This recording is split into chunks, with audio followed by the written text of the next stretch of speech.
In Fallout, and then in Fallout New Vegas in particular, we really wanted to have sort of a lot of groups that people could interact with. Factions are really important to us. We didn't want to make it something where it was black and white, where you have this small group of good people against a small group of bad people. It's this very complex mixture of these different people and these different factions. The player has a lot of control over what he gets to do in the New Vegas area. He gets to influence what happens to an entire region, and in order to have that kind of influence, he needs to side with one of the factions and sort of decide where he tips the balance.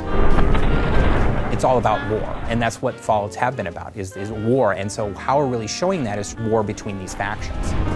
We want the player to sort of have that hesitation when they're like, where do I really stand with these organizations? Like, is it really the right thing to back X, Y, or Z? And even if I go off on my own, what does that mean for everyone who's living in the world of New Vegas? We have three primary factions, one of which is the New California Republic. Which is this big, sprawling government that's gotten too big for its own good. It's so big, it can't control its own territories, it can't police its own laws, it certainly can't protect its own citizens.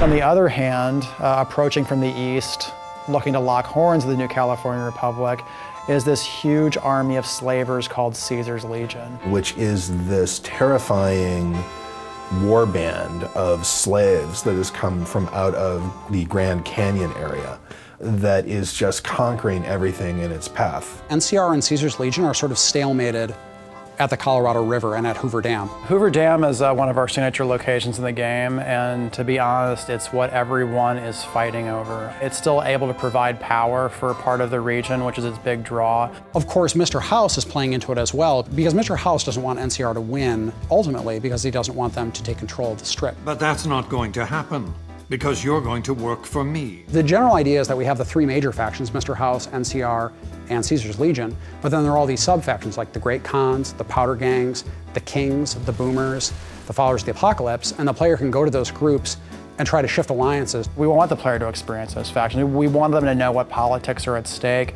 and what ideologies these organizations represent. So when they choose what factions they want to work with, it's based on something more than just a gut, they're good, they're evil reaction. So if you support Caesar, or if you support NCR, or if you help the Great Khans or the Kings, it's going to make a big difference. You can decide, you know what, I don't think any of you are really particularly well suited to be running this place, so I'm gonna fix that. That's where you essentially are either the active champion of Vegas, or you basically just said, it's anarchy now.